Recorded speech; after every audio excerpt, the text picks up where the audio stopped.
Tidak salah punya gelar ya, tapi apakah itu tempat bersembunyi? Sangat suka dengan pangkat, jabatan, kedudukan, status sosial, sangat merasa bangga dengan mobil bagus. Silakan santri merapat, duduk yang rapi, bangunkan yang sedang tidur. Santri dihitung sampai 3. Yang pakai syal semua bergerak. 1. Yang pakai syal, ya. SMA, mana SMK? Terima kasih. Bismillahirrahmanirrahim. Assalamualaikum warahmatullahi wabarakatuh. Alhamdulillahirabbil alamin. Alhamdulillahilladzi khalaqal mauta wal hayata liyabluwakum ayyukum ahsanu amala wa huwal azizul ghafur. Allahumma shalli ala sayyidina Muhammad wa ala alihi wa ashabihi ajma'in. Mudah-mudahan kita termasuk orang-orang yang memiliki hati yang bersih, karena kebusukan hati adalah sumber dari segala masalah. Ala inna fil jasadi mudghah idza saluhat saluhal jasadu kulluh wa idza fasadat fasadal jasadu kulluh ala wahyal qalb. Ketahuilah bahwa dalam diri ini ada segumpal daging yang kalau dia baik, baik seluruhnya, kalau dia jelek, jelek seluruhnya. Itulah yang dinamakan qalbu. Jadi kalau kita sangat sibuk membagus-bagus lahir tapi lupa membagus-bagus hati, itu seperti botol yang isinya comberan, atau bahkan botolnya bagus isinya kotoran. Nauzubillahi min dzalik. Bagi orang-orang yang senang dipuji manusia akan lebih sibuk membagus-bagus topeng, membagus-bagus penampilan, membagus-bagus aksesoris. Sangat bangga dengan topeng yang tidak jelas itu. Sangat bangga dengan rupa, baju, make up, sangat sibuk dengan handphone yang bagus, jam tangan bagus, cincin, perhiasan, gelar. Sangat suka dengan gelar yang panjang. Tidak salah punya gelar ya, tapi apakah itu tempat bersembunyi? Sangat suka dengan pangkat, jabatan, kedudukan, status sosial, sangat merasa bangga dengan mobil bagus, rumah bagus, sangat senang dengan follower yang banyak di medsos. Pokoknya apapun yang kira-kira bakal dipuji orang, dia akan cari. Beda dengan orang yang akan bahagia. Dia sangat mencari kedudukan di sisi Allah, sehingga sangat gigih memperbaiki hatinya. Apa bedanya orang yang memperbaiki topeng dengan memperbaiki hati?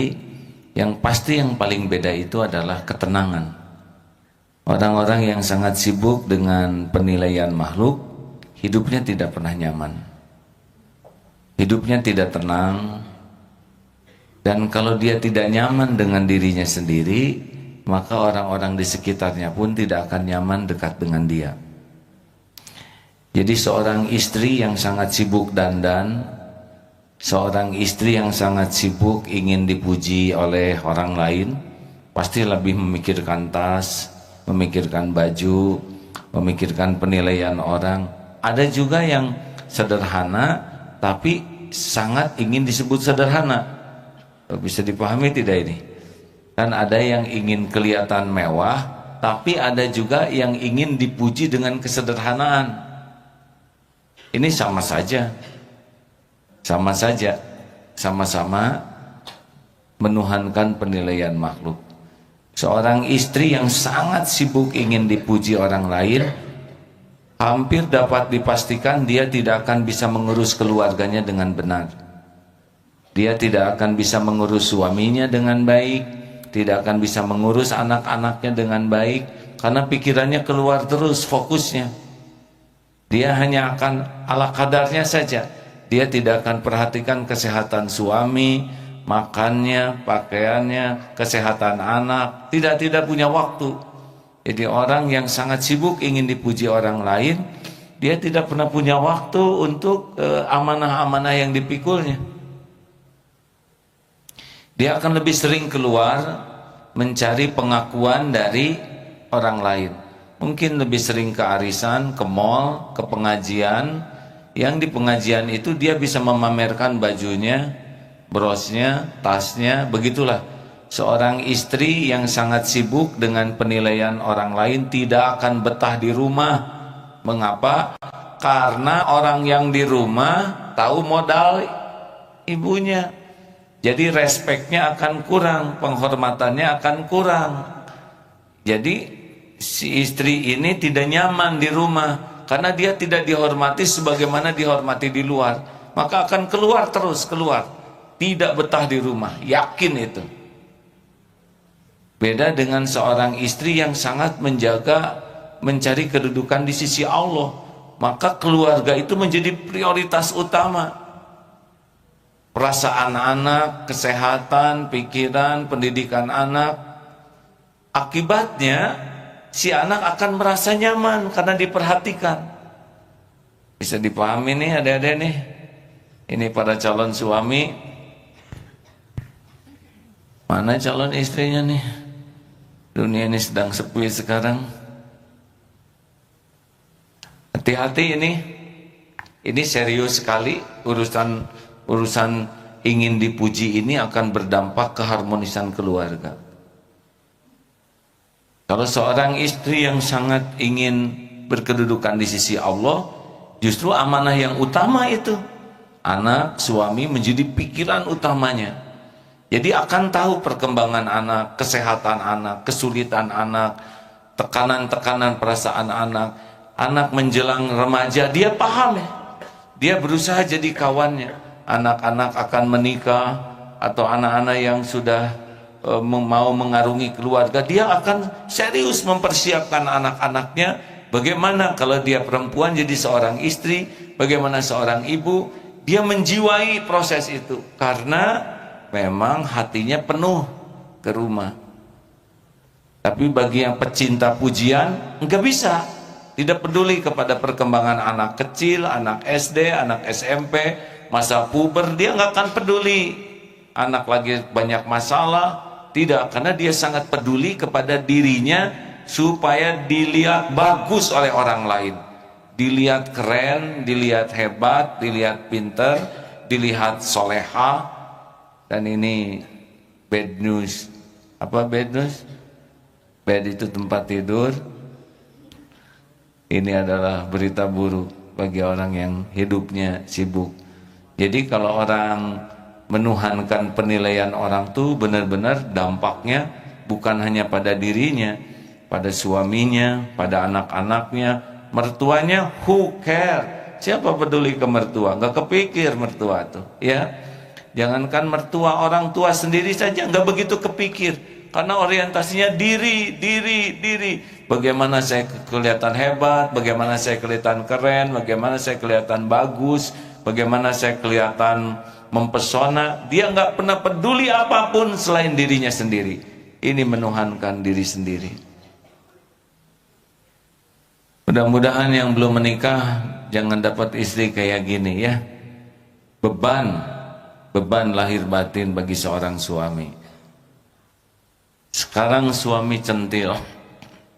Sama, suami yang sangat ingin dilihat hebat oleh orang lain, ingin kelihatan suami hebat, ayah teladan, tapi pikirannya adalah penilaian orang, tidak akan bisa ngurus keluarga. Yakin tuh. Suami pecinta harta, suami pecinta pekerjaan, suami pecinta penampilan, suami yang mencintai hobi, suami yang mencintai kekaguman orang, sama. Dia akan sibuk membagus-bagus baju, sepatu, arloji, cincin. Bukan tidak boleh, boleh ya. Boleh saja, silakan. Tapi bukan itu yang jadi fokus. Ada yang sibuk ingin punya mobil kelihatan bagus, ingin penampilan bagus, dia akan rajin ke salon, supaya kulitnya bagus ya. Dia akan fitness supaya badannya bagus, tapi tujuannya dipuji orang terus. Dia tidak pernah punya waktu bagaimana memikirkan mendidik istrinya supaya jadi istri yang benar. Tidak pernah punya waktu untuk mikirin anak-anaknya supaya jadi anak-anak yang benar. Dia sibuk keluar saja pikirannya tuh. Tidak betah di rumah, karena di rumah tidak akan dihargai. Karena dia tidak dihargai di rumah, dia akan cari orang-orang yang menghargai dia. Terus, apakah bahagia? Tidak akan pernah. Karena yang membuat bahagia itu adalah Allah Subhanahu wa Ta'ala. Itulah bahayanya kalau kita menuhankan banyak hal. Menuhankan penilaian, menuhankan duniawi. Akibatnya kita tidak menikmati apapun selain kehinaan, kegelisahan, kesengsaraan. Jadi harus bagaimana sekarang? Ini bahasannya serius nih. Bahasan pernikahan sedang yang dengar umur 12 tahun, 13 tahun. Tak keharti. Coba sini deh. Sini sebentar, nggak mau ya. Yang ini. Ini udah kemarin. Satu deh, ini yang belum pernah dipanggil. Sini deh. Sini sayang. Punten, nggak apa-apa. Kita membahas masa depan. Jadi dua nih kan. Yang mana? Ada udah pernah diajak ngobrol belum? Sudah pernah diajak ngobrol belum? Sudah, anak ini belum. Sini deh. Oh, assalamualaikum warahmatullahi wabarakatuh. Apa kabar Pak? Berdiri sayang. Siapa namanya? Nuzul. Nuzul. Usia? 12 tahun. Apa yang terpikir Zul dengan pembicaraan kita barusan yang mendalam itu? Kepikir sesuatu enggak? Tidak. Pantesan Zul melongo aja. Itu penting untuk masa depanmu Zul. Kan? Apa yang kepikir? Ada yang kepikir enggak? Enggak, tenang ya, enak, gak banyak pikiran ya. Terima kasih Zul. Udah? Ya. Kapan menikah Zul? Wah, ini ngapalin bagus. Enak, anak kecil gak banyak pikiran ya. Coba sekarang siapa yang mau tanya? Oh, pada tegang ini takut ditanya nih. Pada Dan, sini berdiri. Ayo, jangan malu-malu mbak. Apa yang terpikir dengan ungkapan barusan? Mikir diri ya. Mikir diri, bagaimana mikir diri? Takdirnya walaupun di level ya saya sederhana, tapi ada saat-saat tampil gitu. Ada saat-saat tampil, bahkan satu saat juga tampil di majelis karena tahu saya dari Darut Tauhid, saya muridnya A. Bahkan apa yang terjadi dulu baru ketemu sekarang. Nah, Maksudnya gimana? Izin ada rasa senang juga gitu kan ketika audiens sepertinya merasa menyimak, mengikuti apa yang disampaikan. Jadi ini yang sampaikan oleh barusan ternyata memang berbahaya sekali berorientasi pada diri. Tidak bertanggung jawab keluar tapi ya menikmati diri sendiri gitu ketika menyampaikannya. Dan takdirnya kan selama ini di SSG 200, 300, 400 orang, ini luar biasa peluang dosanya. Pada Dan ini pimpinannya, komandannya santri siap guna saat ini ya. Jadi komandan dihormat-hormat dong ya. Ada saatnya juga kan kalau santri-santri baru tuh suntangan gitu. Waduh, itu gimana? Padahal kan eksim kemarin udah sembuh belum kan? Saya eksim hati. Kalau dulu kan sering mengungkapkan kata-kata ini. Nah, rasanya itu legit gitu. Pernah kan menyampaikan itu bahkan berulang. Nah, terasa juga memang ada, bahkan ketika ada santri yang tidak suntangan tuh ini membeda. Kurang hormat. Kenapa nggak suntangan gitu? Wow, berarti memang luar biasa sekali ini latihan untuk apa? Ya qalbun salim gitulah. Nah, begitulah hadirin, kalau tidak hati-hati, dihormati, dihargai itu membuat kita tidak jujur melihat siapa diri kita yang sebenarnya. Padahal kan tidak wajib suntangan kita ya. Belum lagi tangannya penuh dosa ya. Siapa? Tobat kalau gitu. Siap. Insyaallah. Ya, baik. Alhamdulillah, terima kasih. Nah, memang ceramah ini yang paling penting adalah kita berhasil untuk melihat siapa diri kita. Ya, kalau untuk menilai orang lain paling mudah. Tapi apa gunanya kita menilai orang kalau kita tidak bisa menilai diri kita sendiri? Betul? Ayo semuanya memikirkan, semua penyakit hati diawali dengan sibuk menuhankan yang lain selain Allah. Menuhankan penilaian makhluk. Orang-orang yang menuhankan penilaian makhluk tuh merek tuh menjadi andalan. Padahal mereknya cuma merek saja, benar? Dan masalahnya di pesantren ini nggak tahu merek yang mahal yang mana itu. Jadi udah capek-capek nyicil beli yang ori, tetap aja disangka KW, kan tidak enak. Tahu ori dan KW tidak? Nggak ngerti lagi santri mah. Ori itu original. KW itu apa KW itu?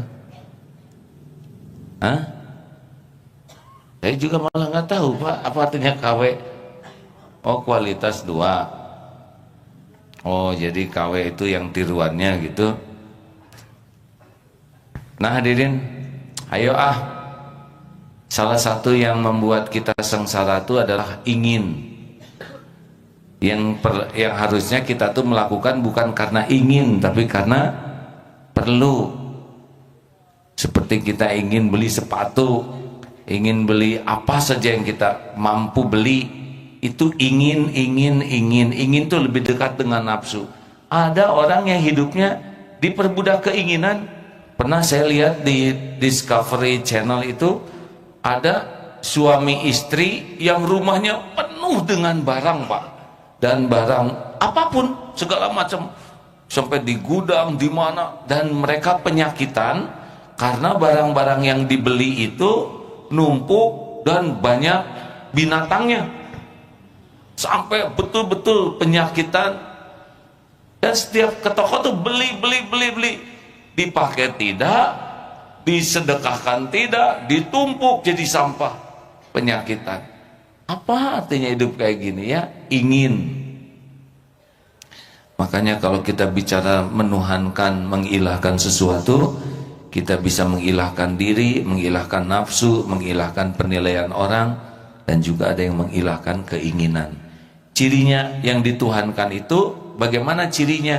Cirinya pada waktu sholat. Siapa yang tiap sholat ada terus dalam sholat kita, nah itu sudah mulai menjadi ilah kita tuh. Hadir aja dalam sholat itu. Tiap sholat ada dia, tiap sholat ada dia. Nah, kalau orang sudah dominan sesuatu selain Allah dalam sholatnya, nah berarti dia sudah mengilahkan sesuatu selain Allah. Jadi kalau kita ingin tahu siapa yang kita tuhankan dalam hari-hari kita, memang kita nyebut asyhadu alla ilaha illallah mulut, tapi apakah hati kita dan sikap kita menuhankan Allah?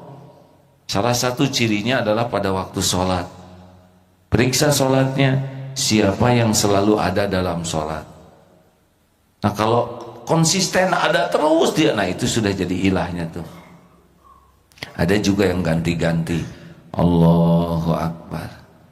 Aduh, kata sebagian ibu-ibu mungkin yang penggemar tas, itu tas keren banget tuh. Jarang yang pakai di pengajian, Allahu Akbar. Tapi harganya ampun, sami Allah. Tapi kan bisa dicicil. Allahu Akbar. Berapa kali ya nyicilnya? Allahu Akbar.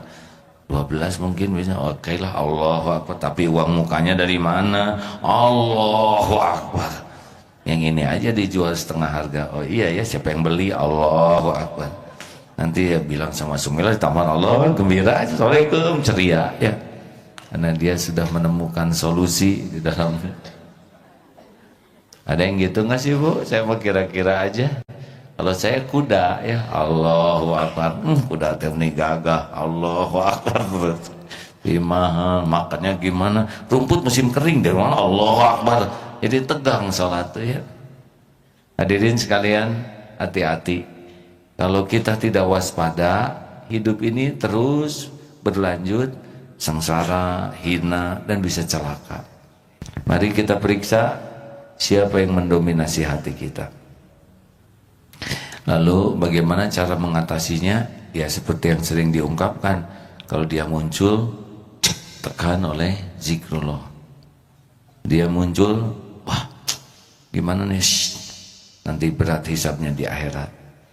Pokoknya setiap muncul yang mendominasi selain Allah, ala bidzikrillah tatmainnul qulub. Camkan, hatimu hanya akan tentram dengan mengingat Allah. Kalau hati ini sudah mulai tidak enak, tidak nyaman, nah sudah masalah. Salah satu ciri kesombongan kita ya, menuhankan pujian, kita jadi tidak suka dikoreksi, tidak suka dikritik, tidak suka diberitahu kesalahan kita. Ini salah satu ciri orang-orang yang menuhankan penilaian orang. Dia ingin kelihatan perfect, ingin kelihatan sempurna, ingin kelihatan sudah baik. Ini celaka kalau kita bisa punya penyakit ini, na'udzubillah. Karena kita kalau diberitahu kekurangan tersinggung, diberitahu dikoreksi sakit hati, menghindar. Daripada kita sibuk mengakui dan memperbaiki diri, malah sibuk menyalahkan orang lain. Kamu juga belum benar, kenapa kamu ngasih tahu saya? Pikirlah diri kamu sendiri sebelum ngasih tahu saya. Padahal orang mengoreksi kita kan terkabulnya doa. Kita doa ihdinas siratal mustaqim, minta diberi petunjuk jalan yang lurus, lalu Allah mengabulkan lewat siapa yang Allah mau. Tapi kita jengkel, nauzubillah min dzalik. Insya Allah hari besok, Ahad ya besok ya, hari Ahad besok ceramah di Istiqlal. Istiqlal itu sudah mulai tahun 99, sudah 18 tahun ceramah di sana. Alhamdulillah, walaupun badai dulu tetap saja konsisten. Ada yang dulu datang masih remaja, sekarang sudah bawa anak ke pengajian, Masya Allah. Ada yang dulu datang sudah tua, sekarang sudah tiada. Begitulah waktu berganti terus. Silakan bagi teman-teman yang ingin hadir di Istiqlal besok. Itu besok tuh paginya, subuhnya di Al-Hakim. Al-Hakim ini sebuah masjid di BSD yang Masya Allah, kalau sholat subuh tuh banyak dan disuguhi Pak. Jadi diberi makan sarapan pagi. Bagaimana kalau di Darul Tauhid dilakukan yang sama? Insya Allah. Nadanya nada berat tadi. Padahal dulu kalau Jumatan kita jamu juga. Hanya sekarang bisa 3.000 nih sini yang hadir kalau pengajian. Lalu jam 8-nya di Asyarif, Asyarif itu masjidnya sekolah Al-Azhar di BSD juga. Alhamdulillah itu bersebelahan dengan taman kota. Jadi ada yang di Taman Hati, ada yang di Taman Kota. Ada yang di Taman Surga, ada yang di Taman Kota. Jadi banyaknya di Taman Kota juga. Mudah-mudahan suatu saat selain olahraga fisik langsung masuk ke masjid. Dan jam 10 di mana? Di Istiqlal insya Allah. Nah sorenya ada pernikahan siapa tuh? Cinta Bella apa yang Bella Negara apa Cinta Laudia? Saya tuh nggak ngerti tuh yang nikah tuh.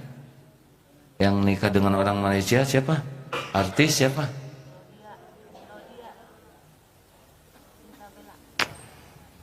Nur Mahmudi itu mah bukan ya.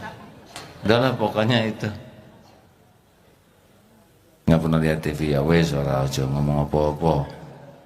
Nah itu juga artis yang berjilbab itu kan nikah katanya minta tausiah dan doa.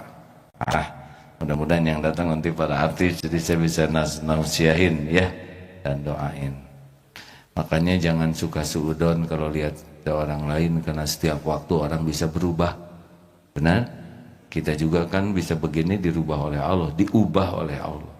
Kalau enggak mungkin kita pagi ini mah sedang ngorok.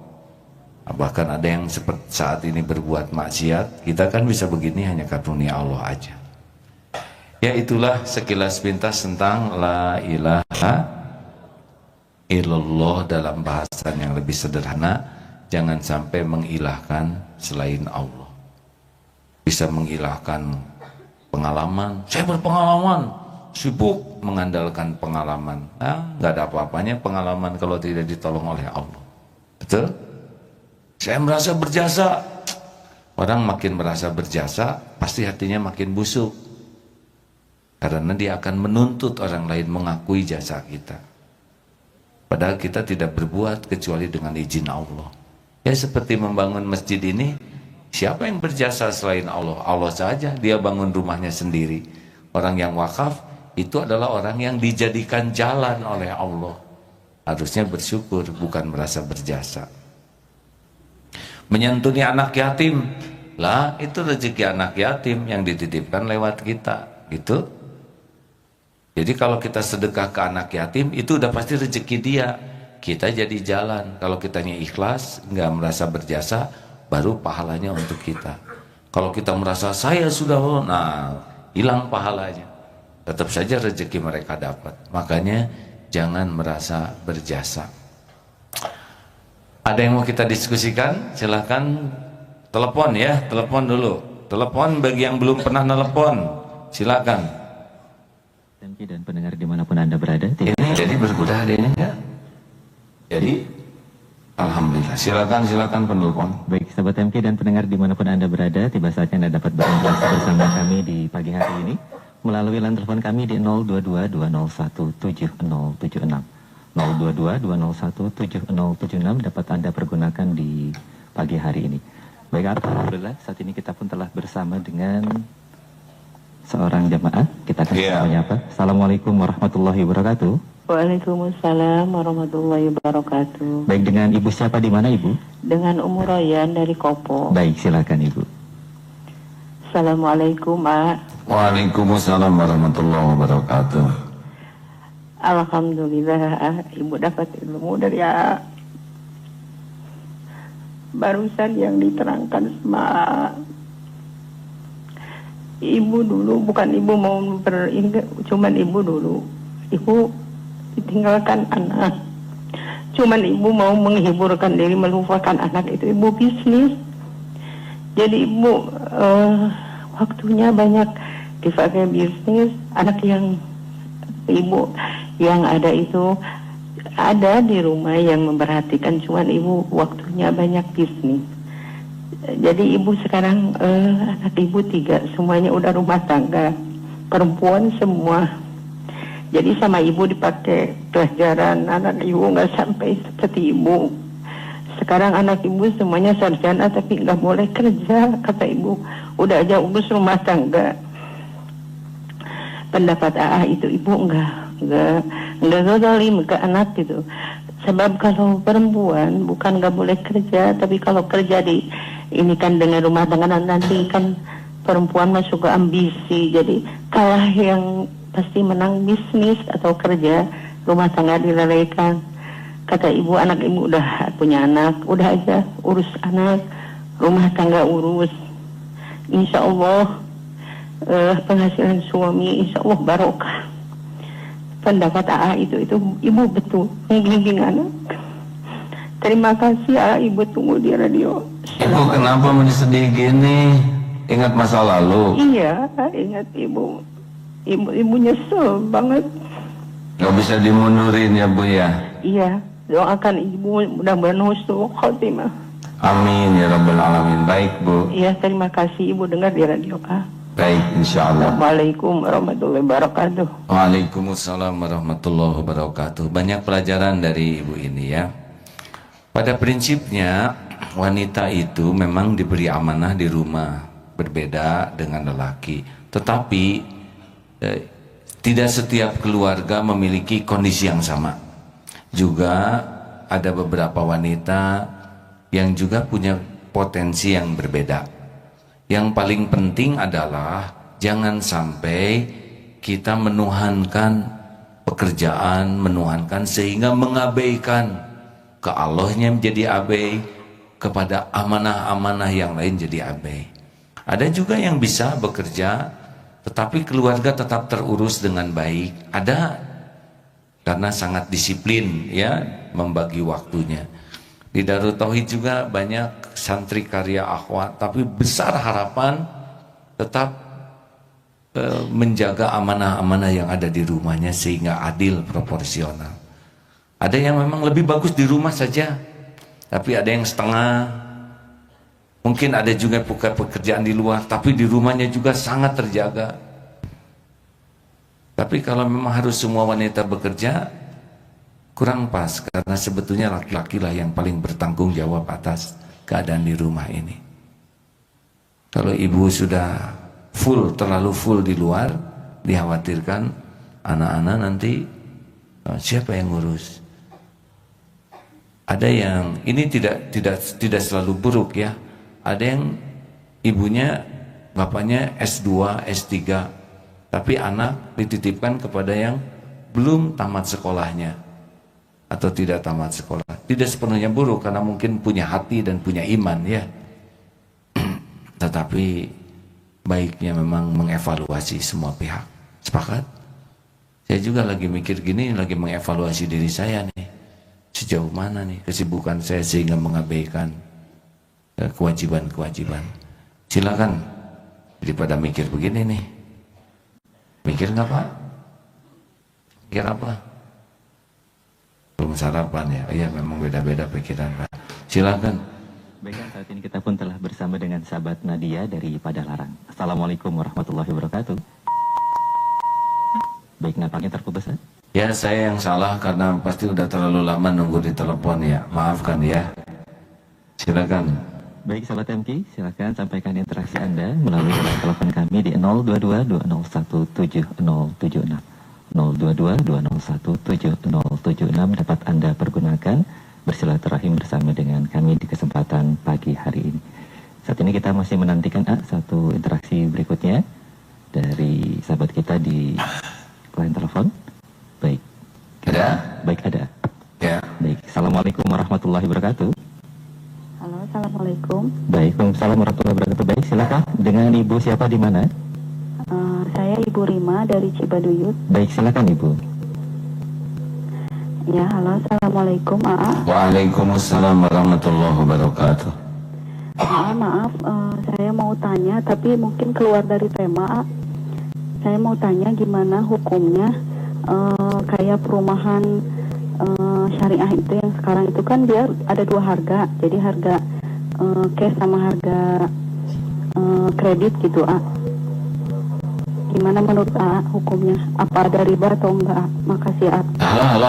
Halo, Bu, stop. Halo, Bu. Halo, assalamualaikum, Ini A. perumahan syariah. Ya, ya, A. Perumahan syariah. Ya, A. Pasti ada dewan syariahnya kalau gitu ya. Iya, A. Nah kalau gitu para ulama yang di dewan syariah itu pasti sudah mempertimbangkan segalanya sesuai dengan syariah ya. Oh iya, A. Begitulah. Oh, kalau misalkan dua harga gitu nggak apa-apa ya? Ya nanti harus dilihat konteksnya ya Bu. Oh iya, A. Karena saya belum mempelajari situasinya, maka kalau itu sudah ada dewan syariahnya, mesti dewan syariah itu tahu ilmunya sehingga bisa memberikan penjelasan yang bisa dipertanggungjawabkan. Baik, A. Terima kasih banyak. Terima kasih. Ya. Alhamdulillah.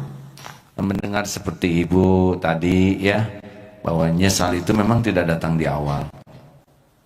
Tapi kalau sudah keburu terjadi dan menyesal itu lebih baik, sehingga bisa menjadi pelajaran bagi anak-anaknya. Silakan penelpon selanjutnya. Di dalam masjid ada yang mau nanya? Hah? Ini masalah pernikahan deh.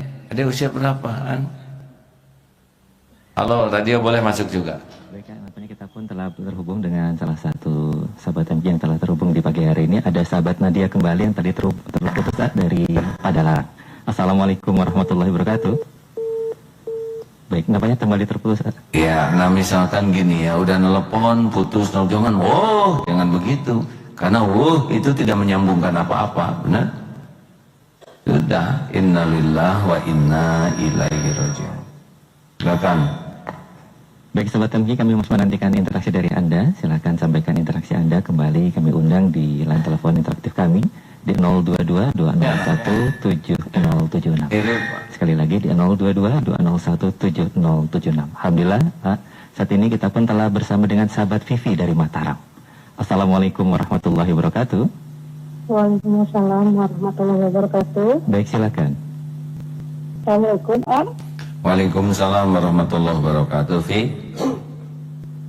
Begini saya sudah berkeluarga, mempunyai 3 anak.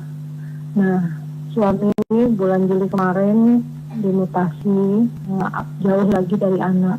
Nah, kami sadar bahwa anak itu dalam genggaman Allah, tapi secara lahiriah gitu ya, kami berdua terus berpikir seolah-olah kami itu tidak dengan anak, tidak mengurus gitu, mengurusnya jarak jauh.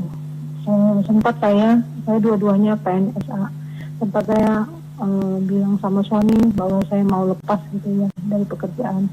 Malah anak-anak bilang jangan, katanya biarin aja, saya dampingi suami, biarkan bertiga di sini, nggak apa-apa, katanya. Anak-anak umur berapa, Bu? Ya, Anak-anaknya umur berapa? Yang nomor 1 nanti November 22 tahun, yang nomor 2 19 tahun, yang nomor 3 SMP di Eko A. Oh, sudah pada cukup dewasa ya? Iya, 3-tiganya semua di Bandung sedangkan saya sekarang ikut suami di Mataram di Lombok. Pulangnya berapa lama sekali itu? Saya belum pernah pulang cuman anak-anak kemarin Idul Adha yang di Eko sempat libur 4 hari, anak-anak semua ke Lombok.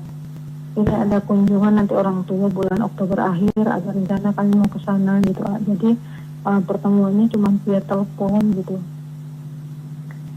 Bagaimana perasaan Ibu? Ya. Ini ya naluri Ibu ya, dengan suami gimana gitu. Tapi ya tadi komunikasi tiap hari. Tapi anak-anak malah bilang jangan, kami nggak selamanya, katanya nanti di Lombok. Mudah-mudahan kita bisa ketemu lagi gitu. Iya, Bu. Baik. Jadi gimana nih? Maksud saya gini, saya sebagai ibu, apakah termasuk ibu yang menelantarkan anak, dan suami saya sebagai kepala keluarga, apakah juga yang termasuk menelantarkan keluarga? Karena di sini pun kami memegang amanah untuk mengurus sebuah instansi. Itu dilema. Di satu pihak kami memegang amanah dari pemerintah, dari rakyat banyak. Di satu pihak kami juga harus memegang amanah anak yang diberikan Allah untuk kami. Iya, Bu. Ini di mana Ibu? Di Mataram sekarang? Iya, di Lombok. Kok dengar ini dari mana? Pakai apa? Saya tiap hari meskipun udah pindah kemana-mana gitu ya, selalu MK lewat handphone. Yang satu ini saya lagi pakai handphone suami saya, nelponnya handphone saya MK. Jadi saya tuh merasa anak-anak dekat gitu, karena MK tiap hari saya setel gitu. Jadi tahu nih maghrib kapan, bisa kapan, karena kan bedanya 1 jam di sini Iya. tengah. Oh, alhamdulillah. Terima kasih ya, Bu. Iya. Waktu itu juga ketemu TGH Pak Zainul, kami cerita bahwa anak ada di Eko gitu. Beliau senang sekali mendengarnya. Dan Pak Gubernur ya? Iya. Ya, salam dari AA kalau jumpa ya. Insya Allah nanti kalau Beliau mau kesini lagi juga, insya Allah. Iya. Terima kasih. Assalamualaikum warahmatullahi wabarakatuh. Waalaikumsalam warahmatullahi wabarakatuh. Nusa Tenggara Barat, gubernurnya adalah ulama, hafiz Quran. Usianya jauh lebih muda dari Tuan Guru Bajang. Beliau ulama, Masya Allah. Tadi pertanyaannya adalah, apakah begini ya, tiap keluarga tuh unik, tiap keluarga tuh ada ujian-ujian yang berbeda satu sama lain. Jadi yang kita bahas tadi adalah yang bakunya, tapi kadang-kadang ada kejadian yang memang kita tidak seideal yang kita harapkan. Benar? Ada yang tugas, apalagi yang tugasnya sebagai diplomat, pindah-pindah negara, 2 tahun pindah, 2 tahun pindah, anak jauh. Ada yang di penjara, seperti di Palestina, bapaknya di penjara seumur hidup, tidak bisa jumpa dengan keluarganya. Jadi memang tiap keluarga itu ujiannya unik. Tapi yang paling penting, satu, kita tahu standarnya dulu. Yang kedua, kita berusaha keras ya untuk mencapai apa yang paling disukai Allah dengan keadaan yang sangat beragam ini. Saya juga dititipin anak 11. Ini mikir, aduh, sehari saja kalau nelpon satu-satu agak susah. Tapi dari pelajaran dulu gitu, ngedidik anak, ngurus kurang perhatian. Nah sekarang tinggal yang kecil, masih ada yang SD. Nah berusaha menebus kesalahan dulu, selain tobat, selain memperbaiki, juga ke anak yang kecil-kecil ini mudah-mudahan bisa menjadi lebih baik. Jadi tidak pernah ada kata terlambat untuk memperbaiki segala sesuatunya, ya. Nah, bagaimana kalau situasinya sudah berjauhan begini? Ya pertama harus minta ampun, jangan sampai jauhnya ini karena nafsu. Tapi jauhnya ini memang karena kondisi yang tidak bisa diatasi. Yang kedua, berusaha keraslah atau waktunya bisa berkumpul. Yang ketiga, kalau masih berjarak begini, manfaatkan teknologi yang ada sekarang. Cuma ingat ya, telepon itu kalau nggak pakai hati, hanya basa-basi, itu nggak bagus juga. Karena semuanya harus pakai hati, ya. Dan yang tidak boleh kita abaikan adalah doa, karena Allah lah yang kuasa menjaga anak-anak kita. Di telepon bisa aja baik-baik, pakai video call bisa aja nampak baik, tapi kan selebihnya itu kita tidak pernah bisa melihat. Tapi Allah melihat segalanya. Anak-anak itu milik Allah, ciptaan Allah, dalam genggaman Allah. Air mata tobat, air mata munajat, insya Allah tidak ada yang disia-siakan oleh Allah Subhanahu wa Ta'ala. Ya mudah-mudahan obrolan ini bermanfaat. Terima kasih Bapak Ibu yang baik. Semoga segala keterbatasan dan kekurangan dari perjumpaan ini diampuni oleh Allah dan diperbaiki ke depan, sehingga setiap ucapan, ilmu, dan amal semuanya ada di jalan yang Allah ridhoi.